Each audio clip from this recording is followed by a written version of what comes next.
ആ short film എന്തായി? നീ ഒന്ന് ആലോചിക്കേ, മറ്റേ ഇവന്റെ ഐഡിയ നല്ല ആസ്പെക്ട് റേഷ്യോ കുറച്ച് കളർ ഗ്രേഡിംഗ് ഒക്കെ സെറ്റാക്കി നല്ല തിരക്കില്ലാത്തൊരു വാർഡ്, ഒരു അമൽ നീരത് പടം. അമ്മോ, ഡാർക്ക് ഡാർക്ക്. നമുക്ക് ബ്ലാക്ക് ആൻഡ് വൈറ്റ് എടുത്താലോ? അടിപൊളി.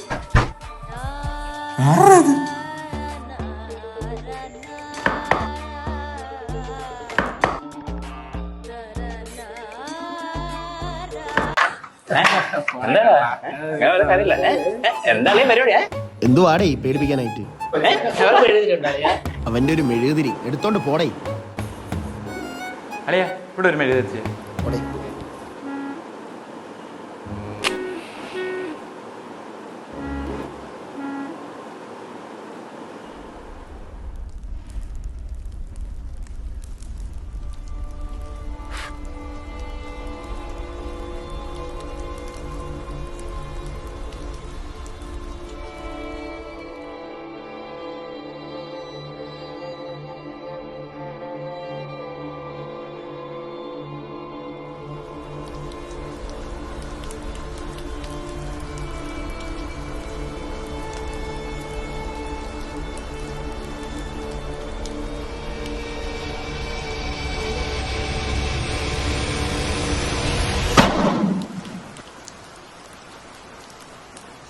ആരാ അത്? അടിയൻ ഒരു പാവം കൂട്ടിരിപ്പുകാരനാണേ. കൂട്ടിരിപ്പുകാരനോ? തനിക്കെന്താ മെഡിസിൻ നില പറയൽ കാര്യം? അടിയൻ കൂട്ടിരിക്കുന്ന ആൾക്ക് വല്ലാത്തൊരു ഭ്രമം. ആരാ അത്?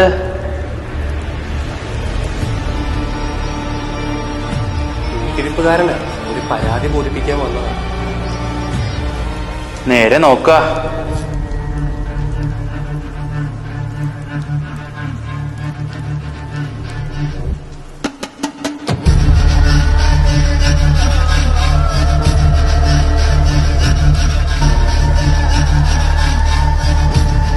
ഇവനേതാ? ആ കഴുത്തിൽ തൂക്കിയിട്ടിരിക്കണത് കോണകത്തിന്റെ വള്ളിയല്ല, സ്റ്റെത്താണേ. ഏഭ്യൻ ഡോക്ടറാ അത്.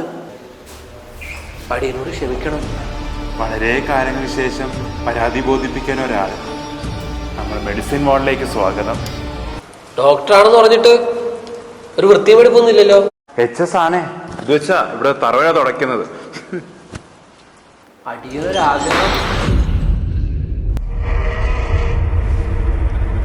അടിയനൊരാഗ്രഹം ഉണ്ടേ. അടിയനെ കൊണ്ട് ഒറ്റയ്ക്ക് പറ്റണില്ല, കൂട്ടിരിക്കുന്ന ഒരാളെ കൂടി. നിനക്ക് ഒരു പാസ് വെച്ച് രണ്ടുപേരെ കയറ്റാൻ പറ്റില്ല. അടിയനൊന്ന്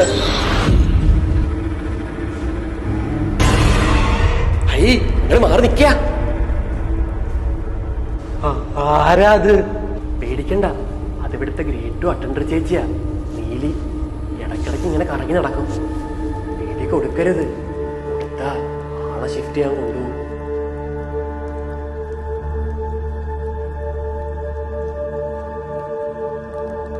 ഈ മരുന്നങ്ങ് കൊടുക്കുക.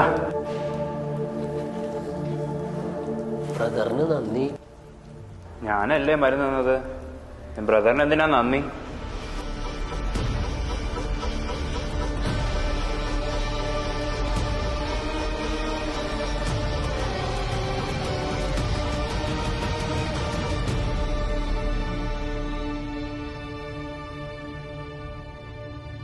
സൂക്ഷിക്കണം, ചാത്തന. ഒറ്റ രാത്രി കൊണ്ട് 150 അഡ്മിഷൻ കയറ്റിയ ആളാ. ഡോക്ടറെ,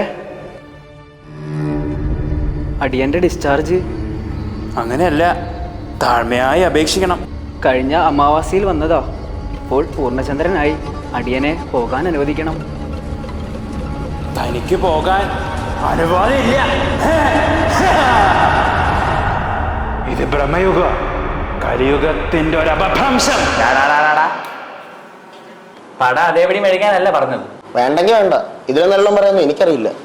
അളിയ, നമുക്കൊരു മിസ്റ്ററി ത്രില്ലർ പിടിച്ചാലോ? എന്ന് വെച്ചാ ഈ ജിത്തു ജോസഫ് ഒക്കെ ചെയ്യുന്ന പോലെ ഒരു കഥയാവുമ്പോ ട്വിസ്റ്റൊക്കെ വേണ്ടേ? അളിയാ,